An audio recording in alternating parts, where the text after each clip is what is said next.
Hello chess fans, this is Rick from Chess to Impress with a video on Blink and You Miss It. It happened in round 8 of the FIDE Grand Swiss, which was played on November 4th, 2021 in Riga, the capital of Latvia. In the Grand Swiss there are places up for grabs for the candidates tournament in both the open and women's section of the next World Championship cycle. We'll look at the standings later as we're getting closer to the finishing line with 3 more rounds to go after this round. But first we're going to look at this Blink and You Miss It game, which was played on board 14 in a women's section between woman grandmaster Natalia Buksa with white and international master Yekaterina Atalik, born in Russia and married to the Turkish grandmaster Suat Atalik, with the black pieces. Both players don't have a realistic chance to reach the candidates tournament anymore, but the game they played was very entertaining. Buksa opened with the e-pawn. She will celebrate her 25th birthday in 2 days during round 10 of this event. And Atalik played e5. She will celebrate her 39th birthday in 10 days on November 14th. Knight f3, knight c6, and we have the Ruy Lopez on the board, and we have one of the main lines. Let's put the moves on the board. Bishop b3, and here bishop e7 is one of the main moves, but so is also bishop c5, which was played by Atalik. c3 on move 7, preparing to strike in the center by pushing the d-pawn to d4. d6, and there goes that d-pawn. The bishop dropped back, and now h3 is a main move, but also is the move played by Natalia Buksa, a4. All theory so far. Here rook b8 is a move, bishop g4 is a popular move, but also bishop b7, just developing that bishop on the long diagonal. Rook in the center, castling, and the bishop went to g5, pinning the knight. The bishop was kicked, went to h4 and was kicked again, and now we have an interesting moment. You can go to g3, nothing wrong with that, but look at what Natalia Buksa played here. She took with the knight on g5. It looks very spectacular, and it is, but it had been played before. White gets 2 pawns for the piece. The knight on f6 will still be in a pin, and the pawn protection of the black king will have disappeared, which gives white great practical chances for an ambush on the black king. The knight was taken, and there bishop takes g5 with that pin. The threat that white has is rook e3.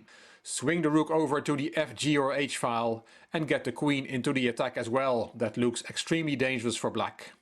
So black has to find a way to organize her defense. She took on d4 and now bishop d5. One thing this move does is to keep the knight on c6 from moving to e5.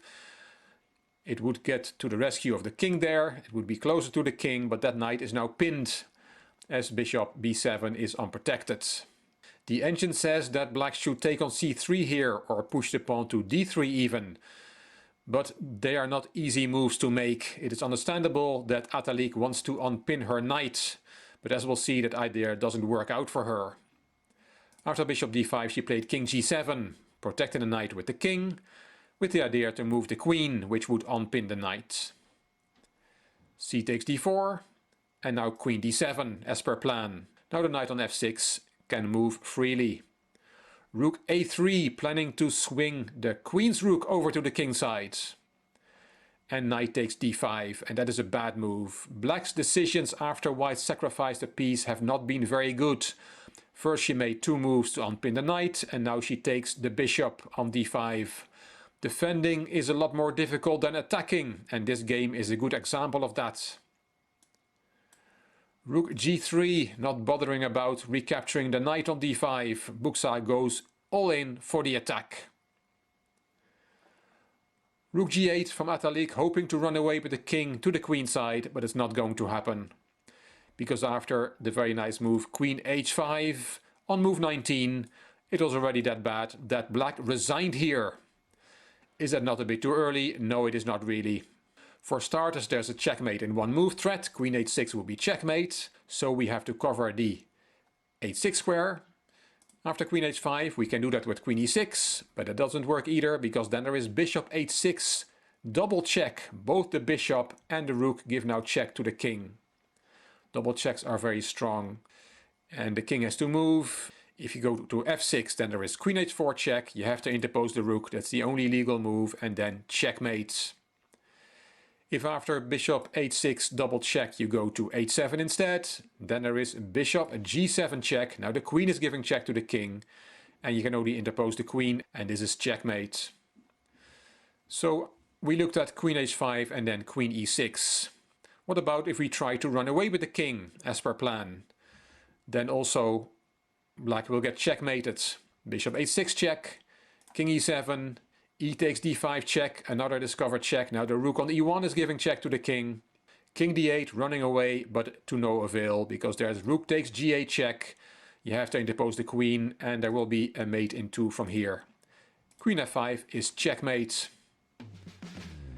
So knight takes g5 was a very dangerous piece sacrifice. If black does not know how to defend this, then things can go wrong very quickly, as we saw in this game.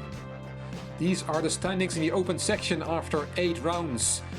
Alireza Firouzja has a full point lead over 10 players. Maxime Vachier-Lagrave, Fabiano Caruana, Alexander Predke, Alexei Shirov, Anton Korobov, Nikita Vitigov, Samuel Sevian, David Howell, Grigory Oparin and David Anton Guijarro. They're playing for 2 places in the candidates tournament, so even if Firouzja runs away with it, the other 10 players will have their eyes on the second spot. In the women's section there's only 1 place in the candidates tournament up for grabs, and Lei Tingjie is in pole position to pick up that place. She's a full point ahead of Elizabeth Petz. Half a point behind her are Alexandra Kostenyuk, who already qualified for the candidates tournament, and Natalia Pogonina. The last 3 rounds will be exciting and I will make sure to report on them on Chess to Impress. I hope you liked this video. If you did, please give it a thumbs up. Please subscribe to the Chess to Impress channel and please leave a comment. I will read them all and I will reply to them all. If you liked the video, it would be great if you could share it on social media by clicking the share button on YouTube. You can find me on Instagram, on Twitter and on Facebook. This is Rick for Chess to Impress. Thank you for watching.